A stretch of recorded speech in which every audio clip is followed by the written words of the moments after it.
Hello, everybody, and welcome to Lady Killers, a podcast about female serial killers. I am your host, Abraham Archambault. Let's go dig up some bodies.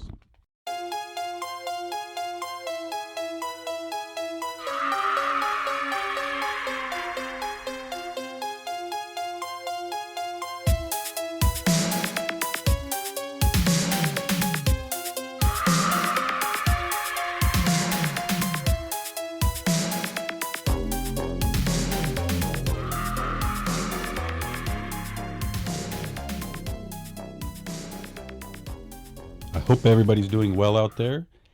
I am coming to you from a hotel room in Twin Falls, Idaho, where I've just spent the past couple of days at the Twin Falls Sandwiches Film Festival, where I had a feature-length horror screenplay in there by the name of Loon Lake. And good news, pretty excited that it did win the best horror screenplay at the festival. During a romantic anniversary getaway to the mountains of Oregon, a devoted wife discovers what her husband truly is. That is Loon Lake. It is available to purchase as a paperback or downloaded on Amazon right now. So if you're wanting to read a horror thriller before the film actually comes out next year, go ahead and head over to Amazon and check out Loon Lake. I've really enjoyed my stay here in Twin Falls. Very scenic, very beautiful. The people were very nice, and the festival went smoothly. Actually, pretty promising in the horror world is that a film won that was a horror film by the name of Animal Among Us, directed by John Woodruff. And it's pretty good news for the horror genre because we're up and coming. So look out for us. We're on the way there. Anyway, let's move forward into Lady Killers. It is going to be my new podcast about women serial killers. And what I would like to do is pick a new lady killer every week. I want to pick a woman, or lady killer, if you will, from a different state for each episode of the podcast until we've worked our way through all 50 states. And as I mentioned before, I am in Twin Falls, so that is very fitting as to the person that I'll be doing this week. Coincidentally, the final resting place of our first woman serial killer is here in Twin Falls. I went and visited her grave during a break in the festival and wanted to try to get a vibe going, get into that horror zone, get the cemetery around me, try to get a feel for this horrible, horrible woman who went by a couple names like the Black Widow or the Husband Killer. If you don't know who it is, our lady killer of the week is Lyda Southard. She's representing the state of Idaho. There are a couple reasons that I chose her as our first lady killer. One, obviously, I am in Idaho, so it helps to be able to go around to some of the places that I found out as I did my research, see where she lived, and just see if I could get some sort of vibe, just like at the cemetery, to see why she did what she did. It's very hard to tell. She seemed to have a fairly normal childhood growing up, but you never know. You never know what's going to send somebody over the edge, and just you're never going to know why somebody snaps at all. She is buried, actually, at the Sunset Memorial Cemetery in Twin Falls, but she's under the name Anna E. Shaw. She was born, actually, as Lyda Anna Mae Trueblood. She was born on October 16th, 1892 in Catesville, Missouri. That's a town that's about 60 miles northeast of Kansas City. Like I said, I didn't learn much about her childhood. It seemed like things were okay. A lot of the times, those early days is the developing time for these serial killers. A lot of things happen to them that cause them to go over the edge. But as far as I saw, everything was fairly normal. They were living in Missouri, and in 1907, the family decided to move from Missouri to Twin Falls after someone in their family, I'm assuming it was one of the parents, saw a photo of a man holding an apple, and it was the size of a cantaloupe. They saw this as a prosperous, hopeful image, So they packed up the family, her and her 6 siblings, and they headed to Twin Falls. And when they arrived, she was about 15 years old, and that's where her journey would begin.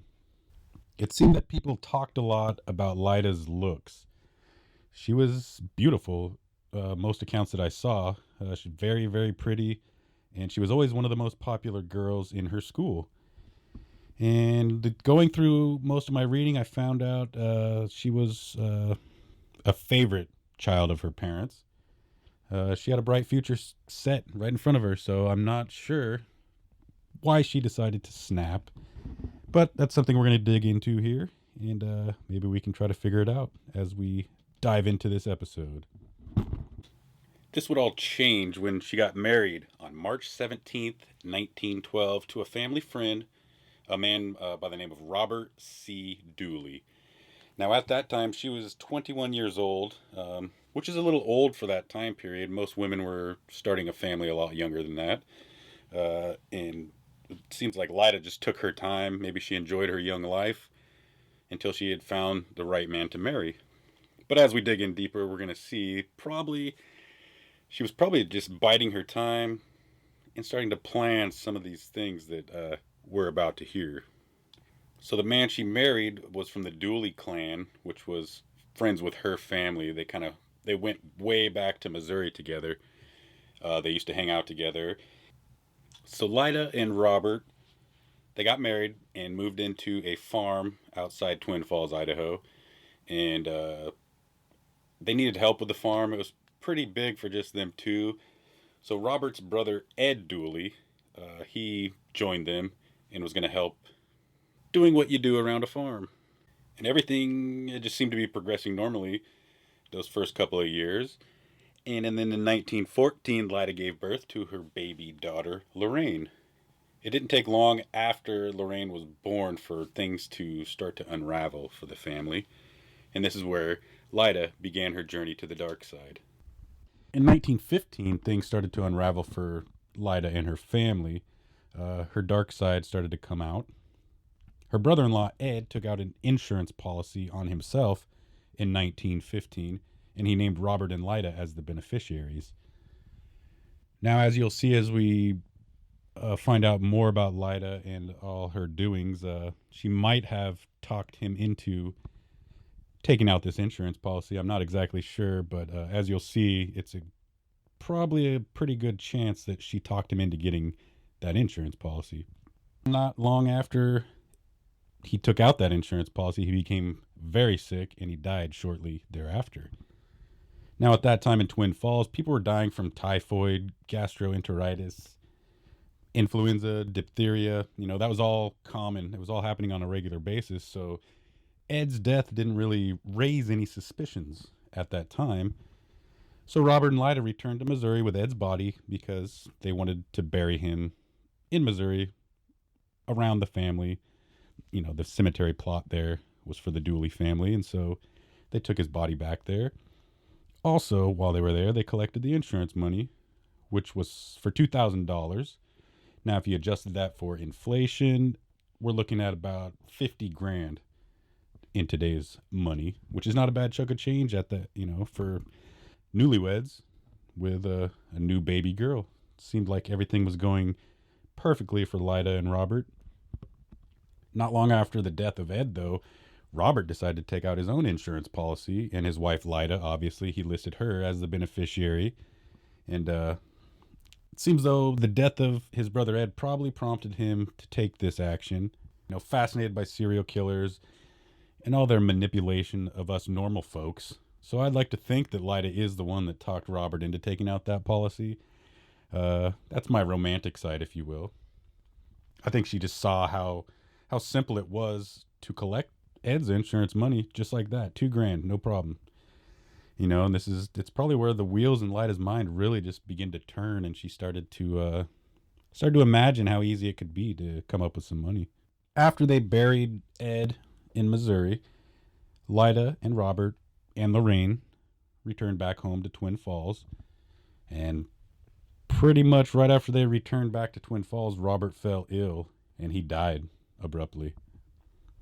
Now again, Lyda took his body back to the Dooley Ranch in Missouri for burial, but more importantly for the collection of the insurance money that was awaiting for her.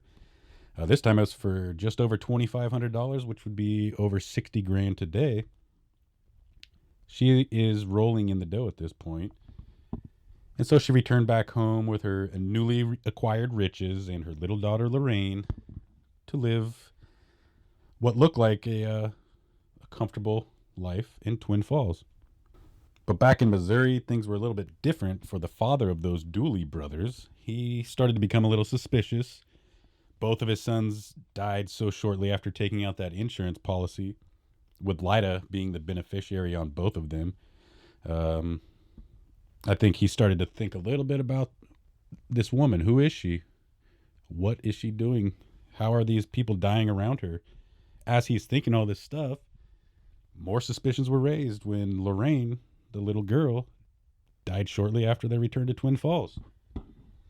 Lyda claimed it was from dirty well water on their property, and the authorities didn't think much about it since that was a common thing at the time, and she was such a young girl.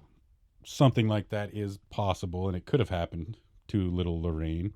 But at the time, I think a couple people were a bit suspicious about Lorraine's death, especially after both Dooley brothers died just before that. But she had Lorraine buried very quickly in the Twin Falls Cemetery to cover up any wrongdoing. Lyda couldn't stay single for long, apparently, because she ended up marrying William G. McAfee at the end of 1916. He went by the name Billy, and after they got married, she was still so grief-stricken over everything that had happened that she made Billy take her away from Twin Falls and all the horrible memories and all the death that was surrounding her at the time. They moved to Hardin, Montana. They settled down until, guess what? Billy came down with a mysterious sickness, and he died in October of 1918. His death was listed as a result of complications from influenza and diphtheria. I'm not sure anybody would have believed that had she been back in Twin Falls, but since she was in Hardin, Montana, it was a new life. She didn't know anybody, so, like I said, at that time, people were dying from a simple flu. And so a death like that, it wouldn't raise too many suspicions. But Lyda was getting homesick, so she traveled with Billy's body back to Twin Falls, and he was buried next to little Lorraine in the Twin Falls Cemetery. Now, with all the dirty work done, Lyda returned to Montana to collect the insurance money for Billy. But upon arrival, she had found out that his insurance policy had lapsed or something to that effect. As I was researching and trying to find out information, it seemed like there was an issue with the insurance money, and they decided she would not get any of the money. But Lyda was very resourceful, and she found out that the ranch that they had owned in Montana was worth a little bit of money. So she decided to sell their ranch. As she did this, she was already meeting a new guy, an equipment salesman by the name of Harlan C. Lewis. They got married right away after meeting each other as well. They quickly settled down in nearby Billings, Montana, and Lyda got to work planning her next attack. Within 4 months of them being married, Mr. Lewis became ill and he died from complications of gastroenteritis. She collected the insurance money for her third husband, if you're keeping track out there, and it was a whopping $12,000. Today, this would be worth about 175 grand. So Lyda was now entering new ground with that amount of money. I mean, at this point, it's safe to assume that she was intentionally offing her husbands to collect the insurance money. We know that because we know these backstories, but she's moving around so frequently, it's hard to keep track of her, and nobody knows who she is outside of Twin Falls. So it was working out perfectly for her. This was now her career. This is how she was going to survive heading into the future. Now, the reason that we should know that Lyda was doing this on purpose as her career is the planning that went into hiding the death of her third husband. She had him buried in Billings, Montana, and then she returned to Twin Falls. The clincher here is that she returned to Twin Falls still using her second husband's last name, McAfee, which would be hiding the fact that she even had a third husband. And, it's pretty sneaky if you ask me. She could get into Twin Falls, into town there. They'll start asking questions about what happened to Billy. Why is he not with her anymore? And at that point, she could tell everybody he had passed away. They didn't need to know about this third husband that she, I can't say killed, mysteriously died, I could say. Upon her arrival back into Twin Falls, she took up residence at the Rogerson Hotel, which is in downtown Twin Falls on Main.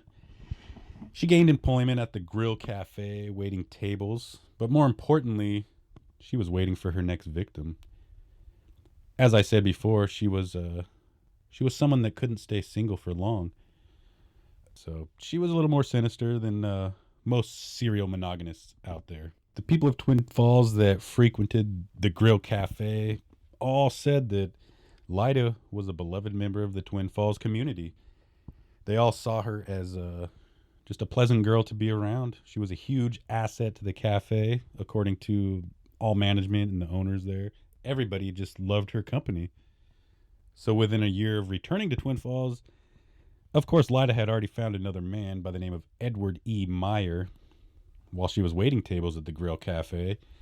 Edward was a regular, frequent guest of the cafe, so they hit it off, and they were married in August of 1920.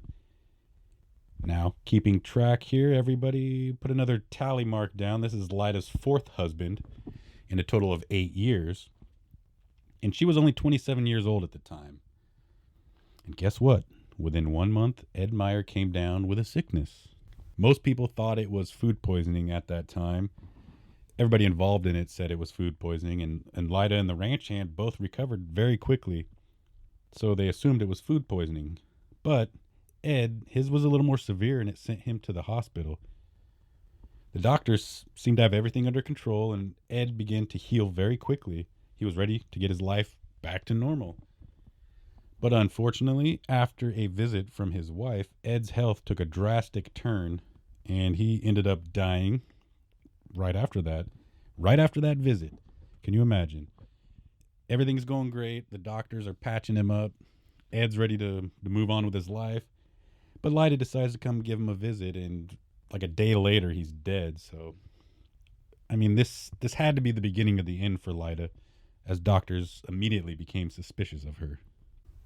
All the doctors and everybody around town all talked about how Ed was in peak physical condition. He was tough as nails, After all this, it really wore him down, and he just was a frail man, but he was a foreman on a ranch. He was like I say, he was in top condition. There's no way that a simple food poisoning could have taken him down.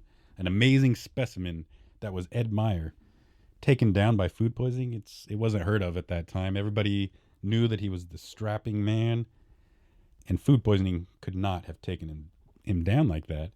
And this is when the whispers and the rumors begin to go about town. Lyda was already a step ahead of everybody, though, and the funny thing, and I guess it's the smart thing that she did, was she declined the $10,000 payoff for the life insurance money, and she offered it instead to Ed's sister. Theoretically, this is diverting any attention away from Lyda, eliminating her as a suspect, and just everybody just saying that it was food poisoning and moving on with their lives. There was one man, though, the county prosecutor, Frank Stefan, who was not fooled.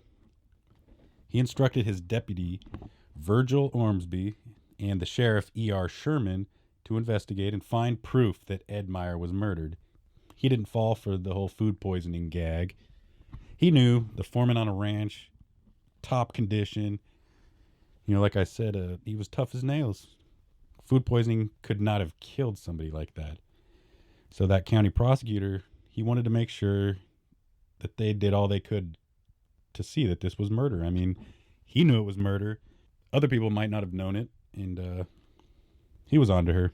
So the county prosecutor, he sent in orders. They were very, very extreme orders to exhume the body of Ed Meyer. And by the time they could even conduct a thorough investigation and find out what happened, Lyda had vanished into thin air. She was gone, already on the run. I think she was already looking for her next victim. She was quick to put things in the past and move on. She never lingered for very long. She was already, she would get married. after meeting somebody, she'd be married in a week or, whatever. She knew what she was doing. She was already on to, like I say, her next victim. The deputy sheriff, Virgil Ormsby, he was kind of a family friend of Lyda's since she was a child. And so he knew some of the back alleys and backwoods places to look for Lyda. So, he immediately went back to, where she grew up in Missouri, backtracked all the way back there, and followed all of her marriages into Montana. And while he was in Montana, that's when he discovered Lyda's secret marriage to Harlan Lewis, the marriage that she tried to hide as she returned back to Twin Falls. And he also learned about his subsequent death. So then he went one more husband back from there to William McAfee and discovered his death as well. That is where pretty much I think Ormsby knew that Lyda was a dangerous serial killer. He went into the McAfee home, and this is where Ormsby found large amounts of flypaper containing arsenic, and it was down in the basement. And there was also a large pot, and it had a lot of arsenic residue on it. So he looked at all this stuff, and it was concluded that Lyda was boiling flypaper in that huge pot, and she would obtain all the arsenic from that paper into water, and then she would use that arsenic-laced water to taint her husband's food. Now, this is where one of her nicknames came from, which is Flypaper Lyda. And as far as Ormsby was concerned, the puzzle pieces were all starting to fall into place.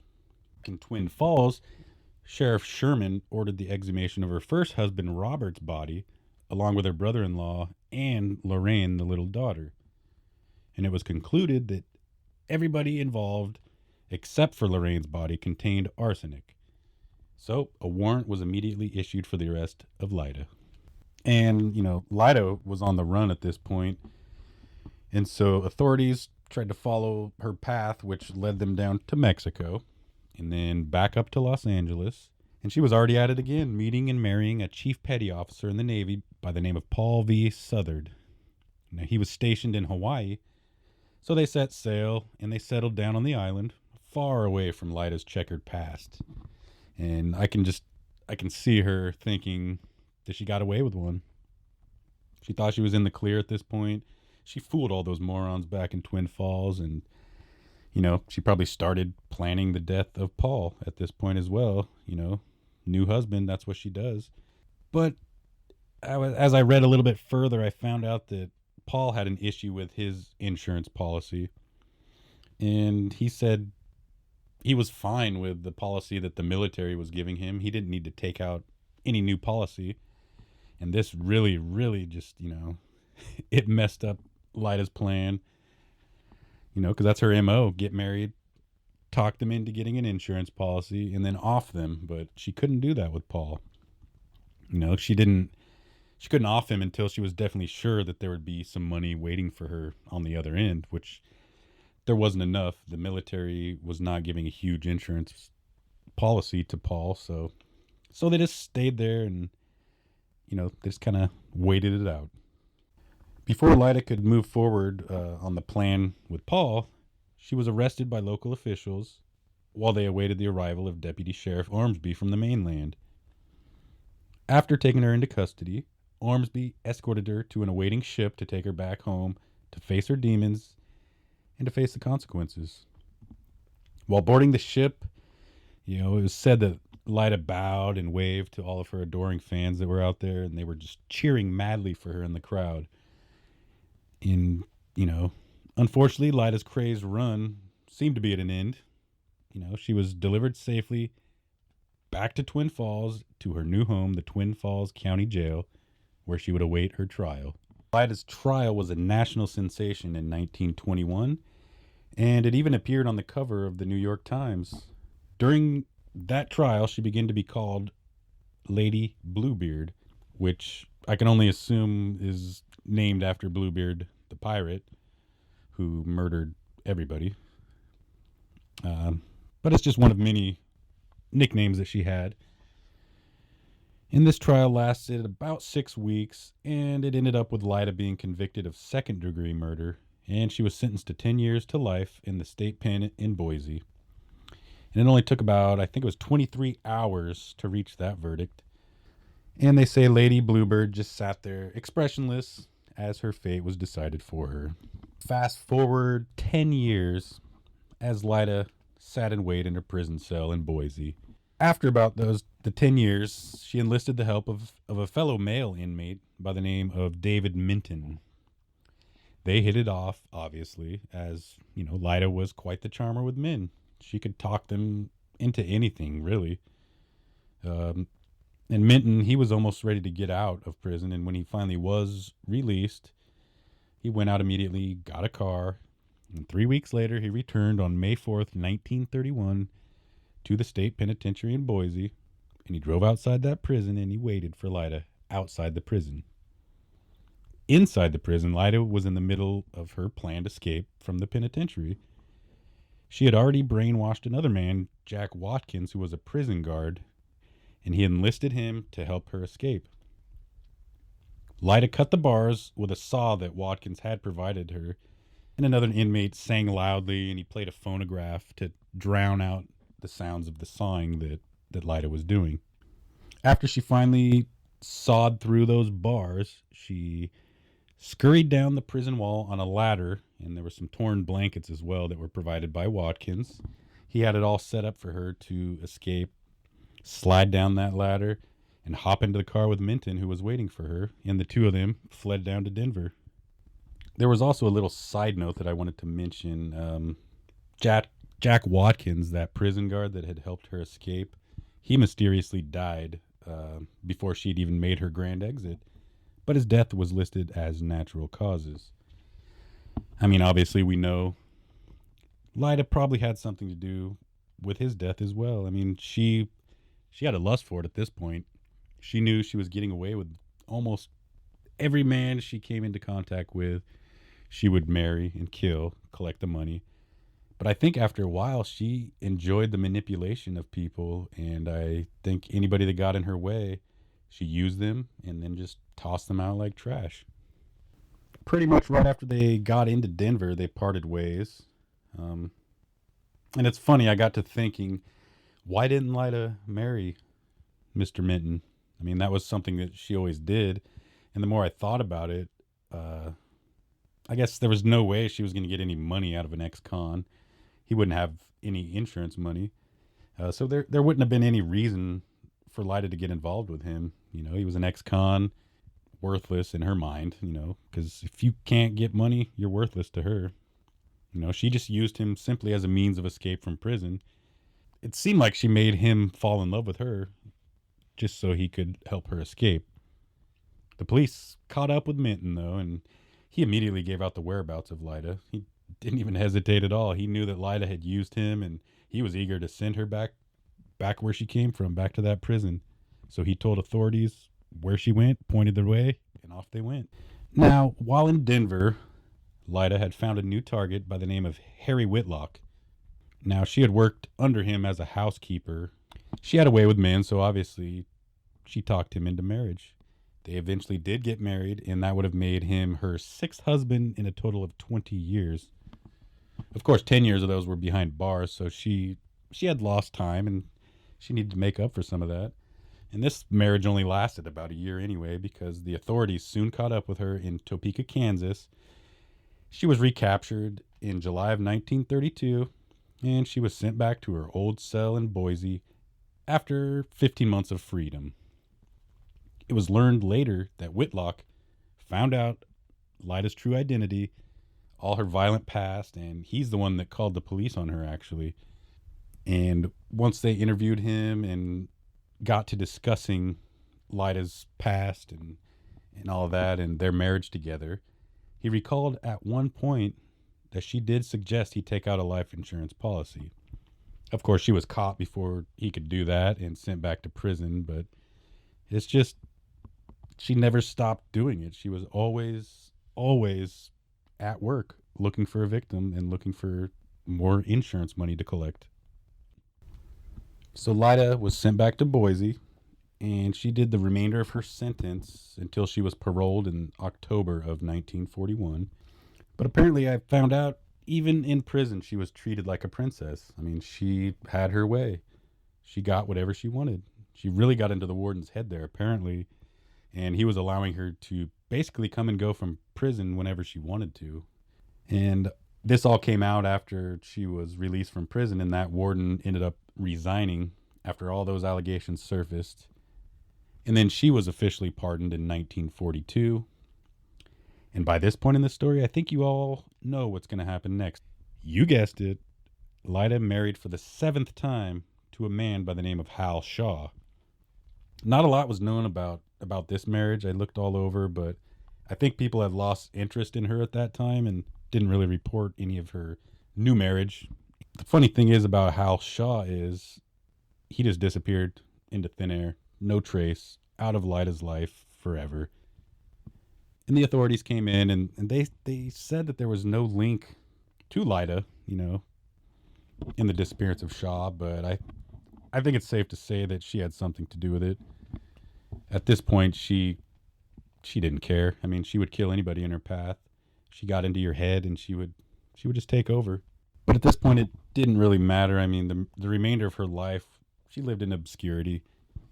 She finally did end up having a heart attack, which took her life on February 5th, 1958, in Salt Lake City, Utah.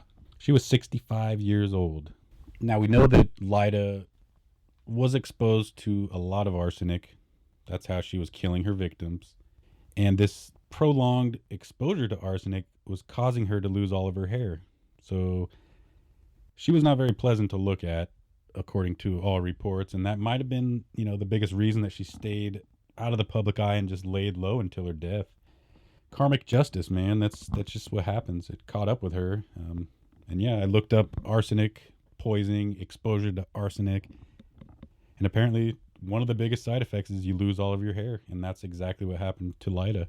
And so Lyda Trueblood, Dooley, McAfee, Lewis, Meyer, Southard, Whitlock, Shaw's hairless body was transported back to Twin Falls, where it remains buried today at the Sunset Memorial Park under the name Anna E. Shaw. Among the others that are buried near her are 2 of her former husbands, her daughter, and the man who finally brought her to justice, Virgil Ormsby, is buried in her vicinity. That is the story of Lyda Southard, the flypaper Lyda, Black Widow, husband killer, or Anna E. Shaw, or Lyda Trueblood, or Dooley, or McAfee, or Lewis, or Myers, Whitlock, Shaw, whatever you want to call her. I didn't know anything about her until I started doing research on this. I knew I was going to be going to Twin Falls, Idaho, so that's why I chose her. That's why I wanted to learn more about her, since I was going to be there anyway. And I even went and checked out the old state penitentiary.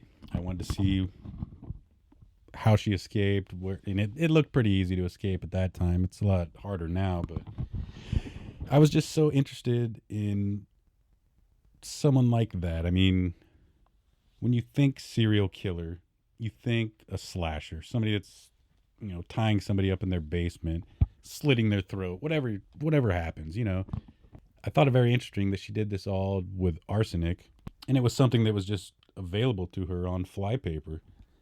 That's all she did. She boiled flypaper and used that laced water to kill people. The first episode of Lady Killers in the books. I hope you enjoyed it. Again, I am your host, Abraham Archambault. I hope you have sweet dreams.